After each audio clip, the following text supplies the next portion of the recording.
नमस्कार फ्रेंड्स, हमारे YouTube channel grow classes में आपका हार्दिक स्वागत है। आज हम राजस्थान के सामान्य परिचय के पार्ट 3 में पढ़ने वाले हैं कि राजस्थान की संभागीय व्यवस्था के बारे में जानेंगे। उससे पहले हमने राजस्थान के परिचय में भाग 1 और भाग 2 में जाना था कि राजस्थान की आकृति कैसी है, राजस्थान की स्तरीय सीमा किस किस से लगती है और राजस्थान की अक्षांशीय स्थिति के बारे में जाना था।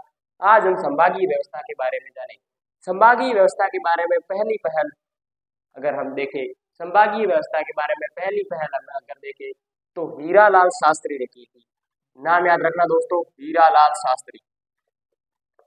हीरालाल शास्त्री नाम याद रखना।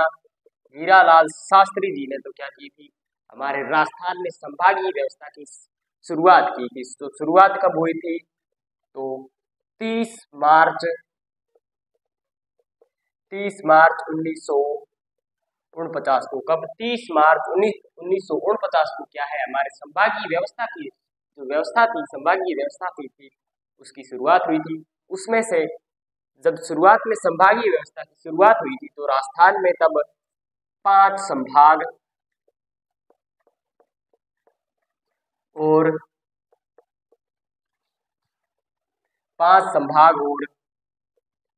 25 जिले थे।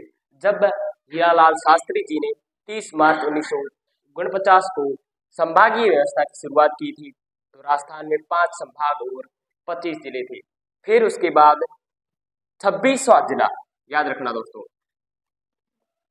26वां जिला कौन बनता है? 26वां जिला अजमेर बनता है। बात याद रखना, 26वां जिला अजमेर बनता है। तो कब बनता है, ये सवाल भी कबार कबार पूछ लिया जाता है। तो 1 नवंबर 1956 को 26वां जिला अजमेर बनता है। बात याद रख ली। अब नेक्स्ट बात आती है 1962 में। 1962 में जब संभागीय व्यवस्था है जो अपने स्तर पर चल रही थी तो मोहनलाल जी सुखाड़िया है वो राजस्थान के अगले मुख्यमंत्री बनते हैं। तो उनके समय क्या है, मोहनलाल सुखाड़िया। नाम याद रखना, मोहनलाल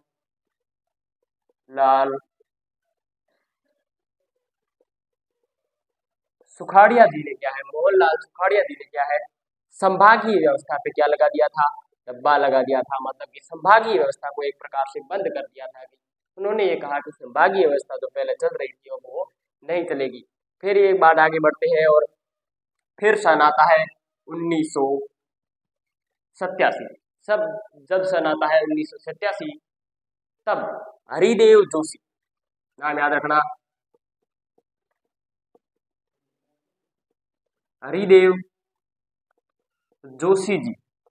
हरिदेव जोशी जी थे, उन्होंने क्या किया, 1987 में संभागीय व्यवस्था को इन्होंने क्या किया, पुनः संभागीय व्यवस्था को गति दी, मतलब उनका वापस शुरुआत की। तो इनके समय 1987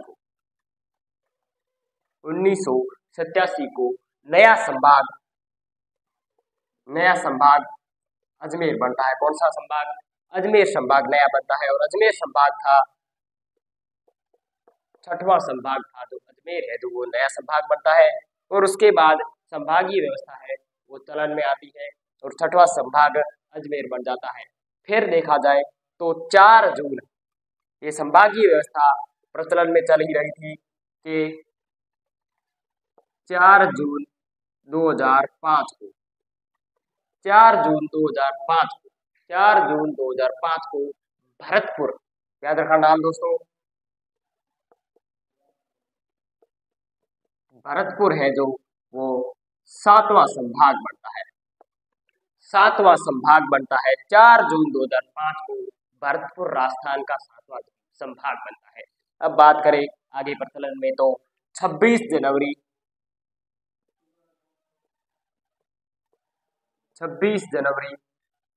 2008 को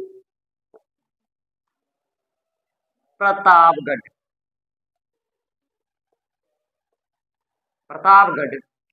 राजस्थान का 33वां जिला बनता है। 26 जनवरी 2008 को प्रतापगढ़ राजस्थान का 33वां जिला बनता है। अब हमने इन टॉपिकों के बारे में चर्चा कर ली है। अब आते हैं, जब ये टॉपिक समाप्त हो गए हैं। तो इस समय हमने हमारे चैनल को सब्सक्राइब करें, लाइक करें। धन्यवाद।